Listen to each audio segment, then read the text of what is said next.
Hello and welcome to another Wardy's Weekly Waffle Farm Update. I haven't got Frankie out with me at the minute because I'm just walking down the side of some sheep, and we've just moved these onto a fresh cover crop a couple of days ago, and these feature in the end of the update. But before we get into that, I just wanted to touch on the price of some of our inputs. One in particular, glyphosate. Now, a year ago, glyphosate was around about £50 for a 20-litre can. Now it's about 150. So that's another product besides nitrogen fertilizer that has risen 300% towards our growing of the cost of the crop. Now, the problem we've got is, particularly with glyphosate, there are some countries that are experiencing, and have been for a while, resistance to glyphosate. And the danger here is that we reduce the rates of these products to make them cheaper, and then we reduce the effectiveness of them, and also then start to bring in resistance. Now, I don't think there's too many resistant problems with glyphosate in this country. There might be one or two areas where the rates have to be increased, but at the moment I don't think it's a huge problem, but it could be if we start to lower the rates. Here, glyphosate's been a massively important product for us here, because over the last 7 years it's managed us to really lay hold of our blackgrass and eliminate it in a lot of cases, and I will touch on that in another week because it's a really interesting discussion.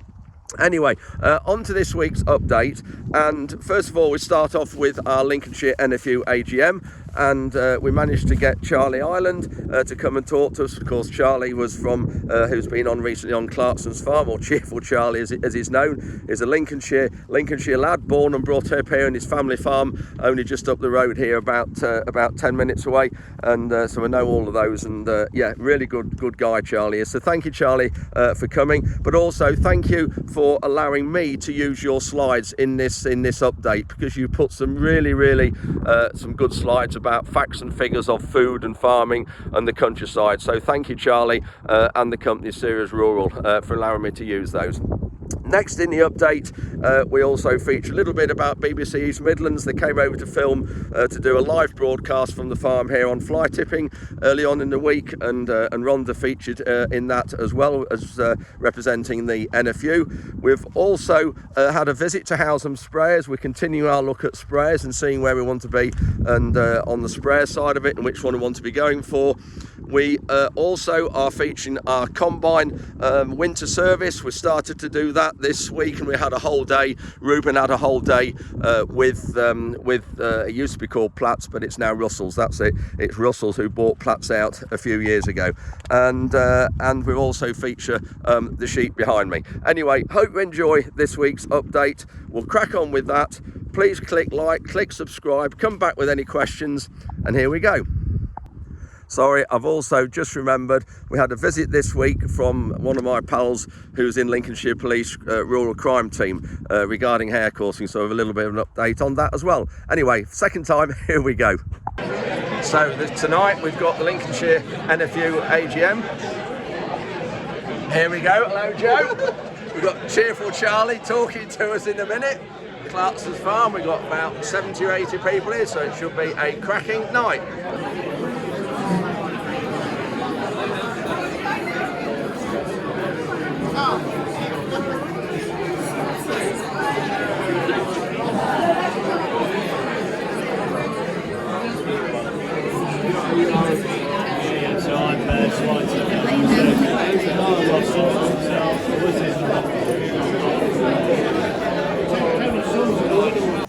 Thank you very much. Thank you. And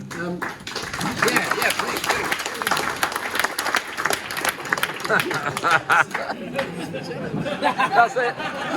Job done. well, thank you. And well, first of all, thank you very much for inviting me.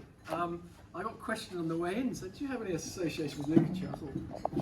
I think we moved here in 1604. The islands. We moved into Goole. And Peter had done a wonderful. My uncle Peter, great uncle Peter, died a couple of weeks ago. He was 92, and but we farm just opposite RF Cranwell as a family.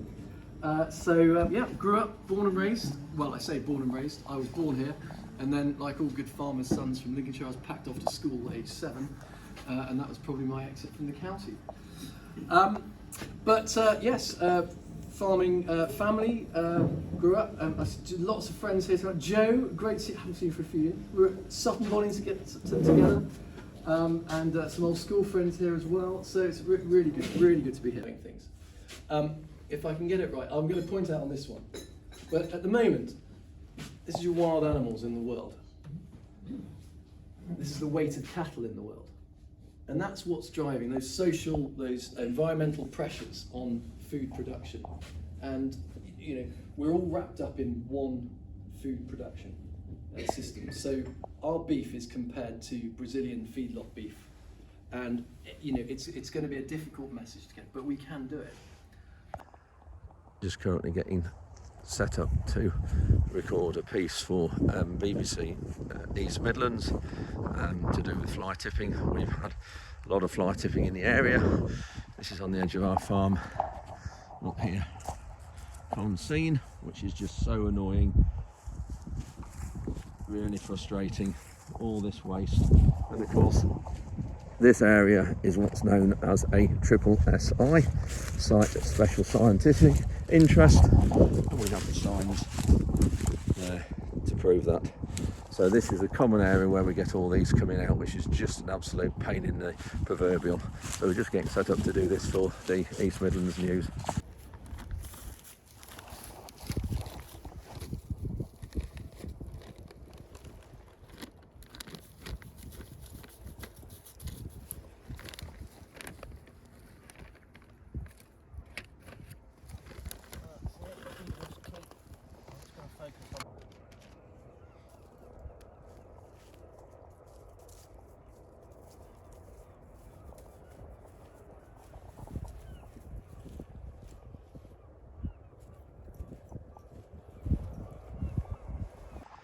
Just getting ready to do live on BBC East Midlands in a few minutes.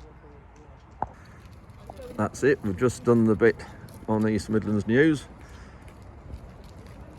Just packing up now.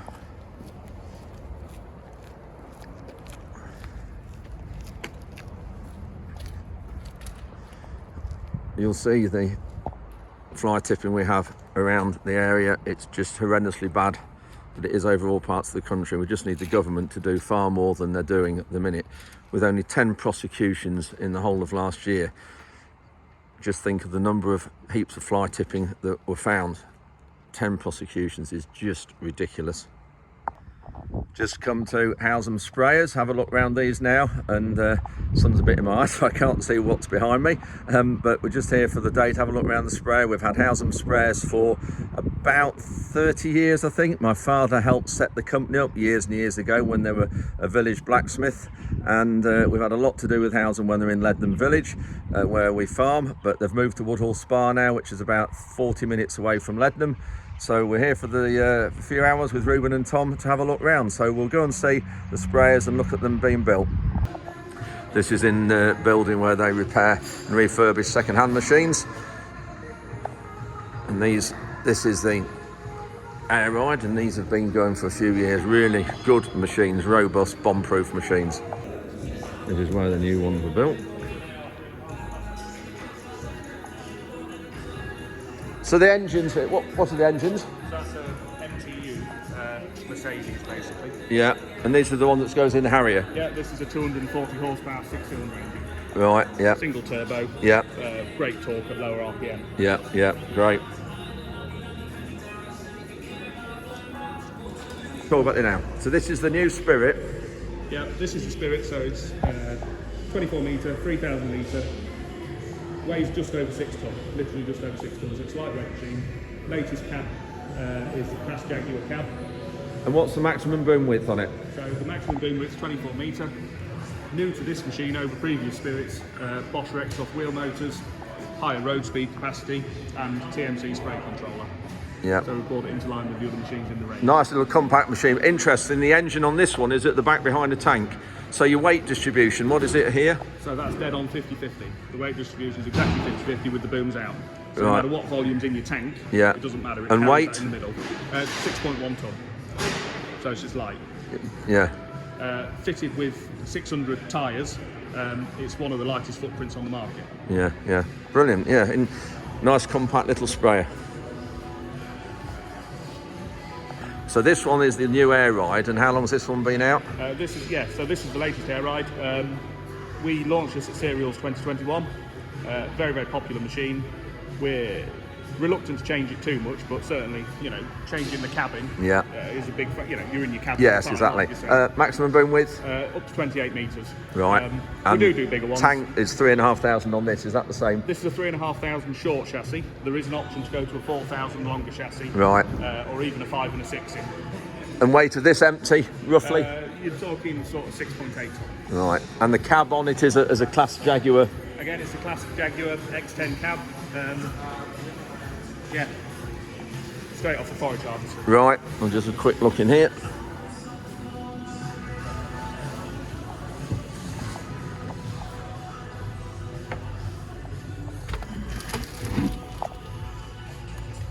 Nice layout, nice spacious cab.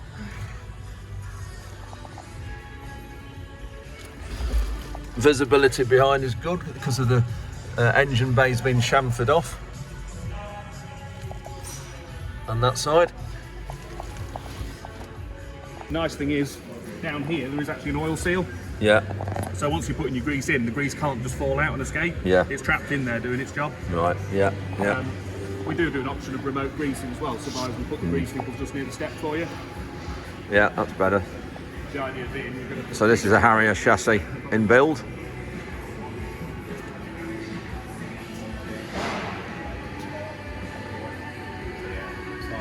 Some of the edges here just a bit sharp for my liking, but don't have a problem apparently. See what the paint like and how it sticks. This is where the airbags go. Nice depth of paint, powder coated as well, but lovely finish, which is so important with the liquid fertilizer we're using.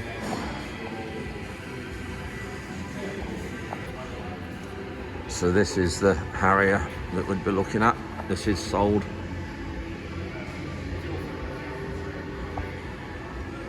Here's the cabs as well, before they're made, before they're put on the machine.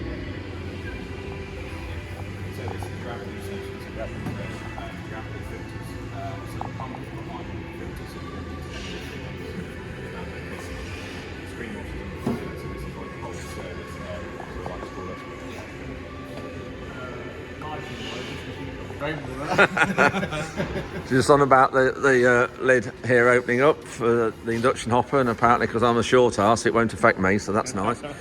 This TMC here, looking at that, that's very similar to ours at the minute. Has it changed behind there? No, that's very, very similar. That's what we've been doing since 2012. Right. Yeah. We have actually retrofitted that onto the air right now. Right, because this looks very similar, this housing and mounting, doesn't it? Yeah. It's just virtually identical. The idea being it's tucked away, it keeps everything clean. Yeah. We didn't want anything exposed. Yeah. There is an option to put a fast fill pump behind there. So if you put your liquid fertilizer, say having a pacer pump, we can actually put a fast fill pump behind the pod. What it does, it uses your main pump to prime it, and then you can just blow fert in at 500 litres a minute. Right. Rather than using your spray pump all the time, or obviously you can use a pacer pump. On ours as well, we can pump out. So if you're putting into, can you with this one standard? The pump out port's on the back on this one. Right. Okay. Again, it's his one. We can also do things such as a guy down in Ross. He's actually got, instead of having fast fill here, he just has that pump as a suction port connected to his hopper, so he can fill out of drums and IGCs and all that. It's fairly standard stuff, but it's nice to do. We can also fill our clean water tank from the main spray pump. Yeah. Oh, that's that. Yeah, it's just a case of turning this tap the opposite way. And does it, if you've got chemical going through the pump and then you want to fill your water tank, does it put any clean water through the pump first? How do you make sure you haven't got any chemical going into clean water tank? Legality-wise, I'm not entirely sure that's strictly legal either way, is it? Right, no. Regardless of what it does to the pump, if I'm honest. I was going to say... Or that's your clean water as well there. That's your clean water. So you can just fill straight put a hose pipe in there under normal mains pressure. Yeah. But I mean, you only ever use that tap when you're in fill mode. You'll never use it in recirc, so the pump will be clean because it's sucking clean water. Yeah. Just literally to show it better is I've used two totally different nozzles to show you the turn compensation switching on and off. Right.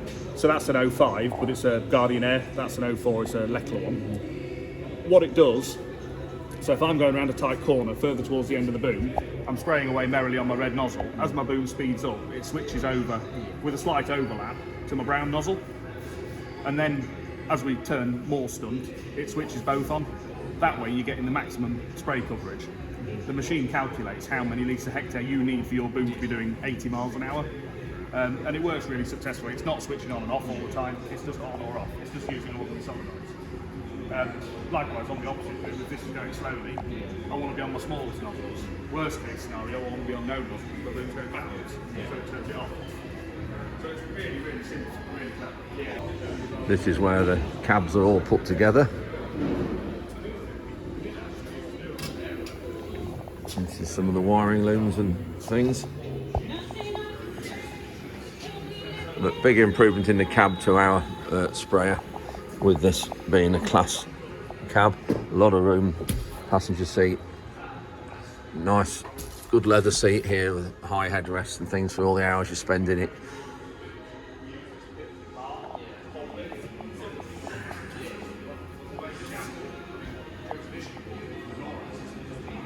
Access into the cab is good. Would have been better if the door handle was mounted down at the bottom corner where Tom's hand was. That's it. We're just having discussions on the wheel colour, and you look at the one out there's on grey or white, or sorry, on white or cream.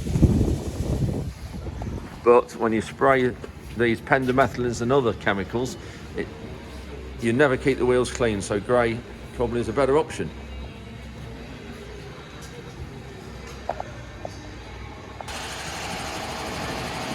We're just getting it out of the shed now and just going to travel 10 minutes up the road to a field to give it a test. Ruben's in the cab, we're going to drive on the road with them just to see what it travels like.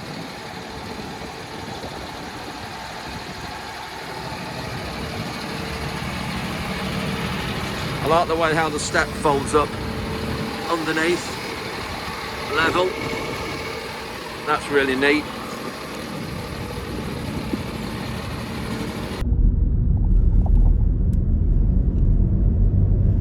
Get a bit closer to it. Yeah, the flashing lights are good and bright. Yeah, so they also self-cancel. So when you indicate left or right, it will turn the left or right one out, so you can see the indication. Ah, that's very good.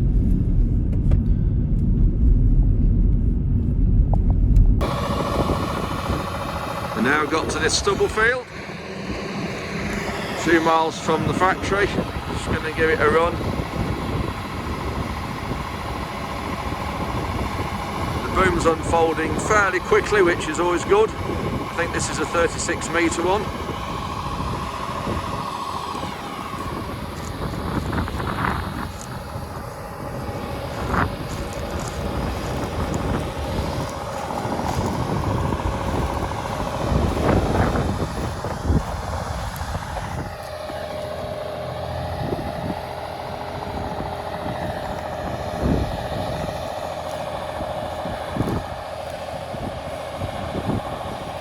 Amazing years ago to think when I was started spraying, we were on a 12 metre sprayer. This is 3 times the width. Incredible. There we are, see the boom levelling up.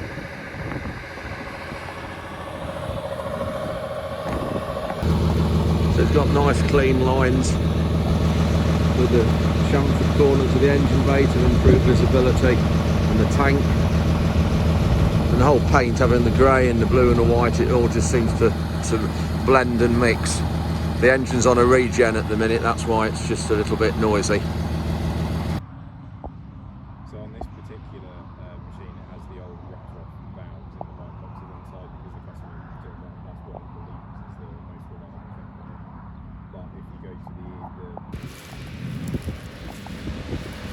the Ruben's just taken over in the pilot seat.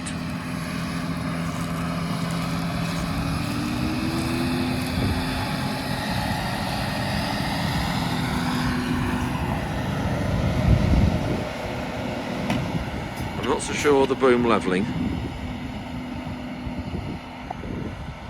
whether it's settings or calibration, and whether it's even on or it might not be on, I'm not sure.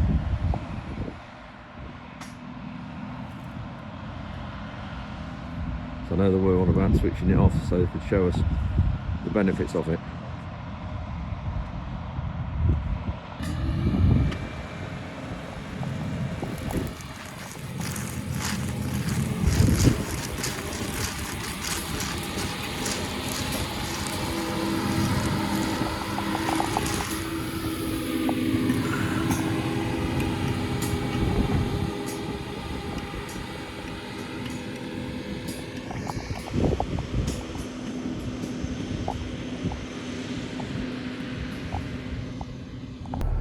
So inside the cab, bear in mind this is a, what was it, class Forager Jaguar cab. There's the layout with the screen. The sun's just reflecting on the screen a bit, but it's how we're parked. Reversing camera, all the switches in the roof, climate control, good visibility forwards, really good mirrors. Really good visibility backwards as well with the engine panel corner cut off.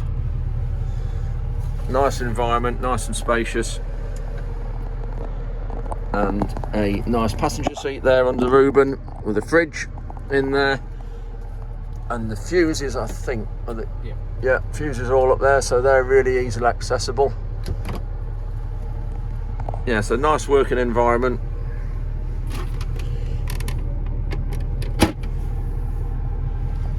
Morning lights there.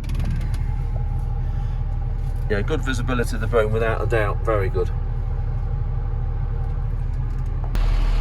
So blinds on the front screen, which is good, and there's also back blind there, that's good. So there are some real nice features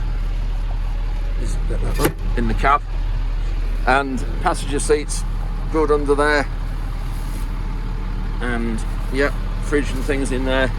And the other thing, the driver's seat there, really good leather climate control seat, high backed, really comfy. So it is an exceptional cab. So there's access into the engine, then that bottom panel there, that actually comes off totally. So yeah, good feature. So that's it, that's this visit concluded. Really good sprayer, and we've got one more to look at before we make a decision, but really good. And thanks very much to Househam's and everybody for accommodating us here, and Shrivel the Estates here letting us use their stubble field, so thank you. We've got our local New Holland dealer here, just starting to check the combine, do a winter service. It's Russell's. It used to be Platt Harris. Russell's bought Platt's out, I think, about 2 or 3 years ago. They're a dealer near me at Tuxford in Nottinghamshire, about 35 minutes away. There's something there not sounding too clever.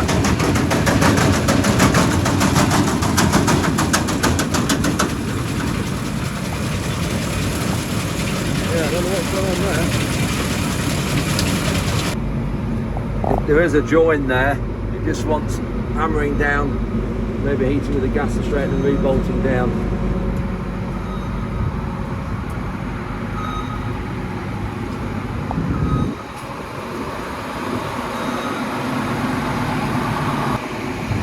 So for combining rape, obviously this is really handy. Just push the knife right forward, and it saves putting an extension in here that some combines have had. I think there's a Zern header that used to put an extension in, John Deere's used to do, but this combine, we've had it 6 years now, and really good headers, these New Holland, picking up late crops and everything. They're really good. See there now, pulling back in for shorter crops such as wheat and barley, but even then, when you're combining fast with still a fast forward speed, that is, we still push that out, because the idea is that lets the crop needs to drop down on here before it goes onto the bottom of the auger, because if the crop sits above the auger and goes up bunched, it doesn't feed properly in the middle. So it's much better to have this knife fully out, let the crop go flat into here, and then under the auger. It works a lot better and it feeds the combine a lot better.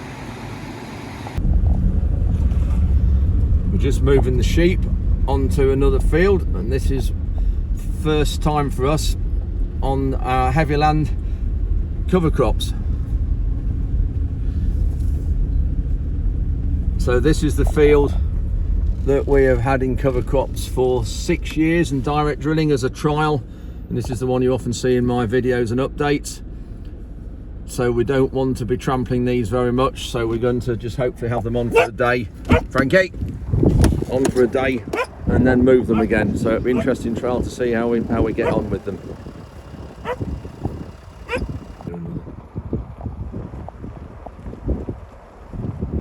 Still see the rows of cover crops up into the sheep. The rest of it is volunteer barley out the back of the combine. You always lose a bit of small grains and stuff when you combine any crop. So we'll see what these sheep do and what this field turns out like. I'm in my local pub and one of these guys is wanting me to use him for pest control. We'll see which one, if you can guess who he is. So see if you can guess which one it is.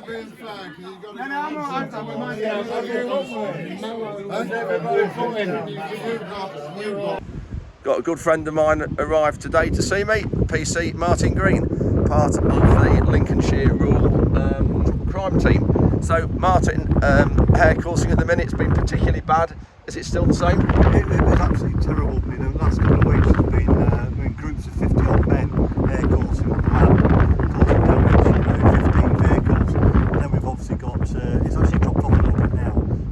I'm getting jobs in now. Now we're ready to go. Actually jobs coming in. Yeah. So I'm actually going to be leaving very, very shortly. And you've got a little book here, your little book. It's not a black book, it's a blue book, but you've got this book here. My little book of registration numbers. And how far does this go back to? This goes back to 2018, and there are hundreds of vehicles which we've got on there, which are been involved in hair coursing or poaching. So at the back of the book, I've got poachers. At the front of the book, you know, I've got the hair coursing side of things. I mean, literally Look at that. hundreds of vehicles involved. Yeah, unbelievable.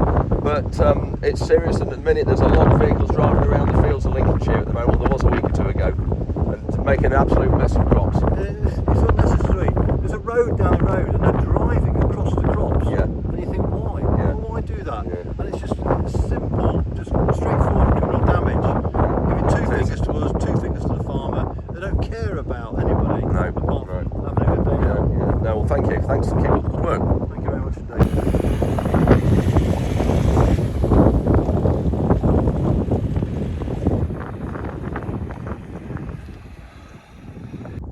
Just having a walk across one or two wheat fields, and I just can't believe how dry these are. Walking across these fields in January with clean boots, and we've got some fields obviously to go with into spring barley and beans, but I'm sure it's very wet underneath it on this heavy land. But I'll just show you and turn the camera around how dry some of these fields are down here on the heavy clay soils. You can see there my boots are just totally clean, which is remarkable really to think that time of year we're in. But when you look at this, yes, it's sticky underneath here, and it would be if we went in with a drill. You can see there it is too wet and sticky to carry a tractor, but it just shows what a mild winter we've had. So that's it for another week. I thought we can't go a week without saying hello to Frankie, so here she is. But just before we go, I just wanted to just touch on finish off on these sheep. The field next door here is the one that we always compare. That's in our conventional solo and drilling with a free flow system against cover crops and direct drilling in this field. And last year, this field, gross margin wise or return and profit wise, was £180 per hectare less return from that than that, and that was taking everything into account with fuel, seed, machinery establishment, planting the crop, fertiliser, absolutely everything, labour, depreciation, fuel, the lot. And so it's quite interesting when you look at this that DEFRA are looking to say they'll give us £40 per hectare to put cover crops on and pay us that, which we're actually losing £180 a hectare in this situation. So I think it's interesting statistics that really don't quite realise, and I've said for a long while, they're discriminating against heavy land farmers and farmers who have difficult clay soils. Anyway, that's it for this week. Hope you've enjoyed it. If you did, please click like, come back with any questions. With a packed programme on the farm this coming week, so that'll be in the update in a week's time. So until then, cheerio.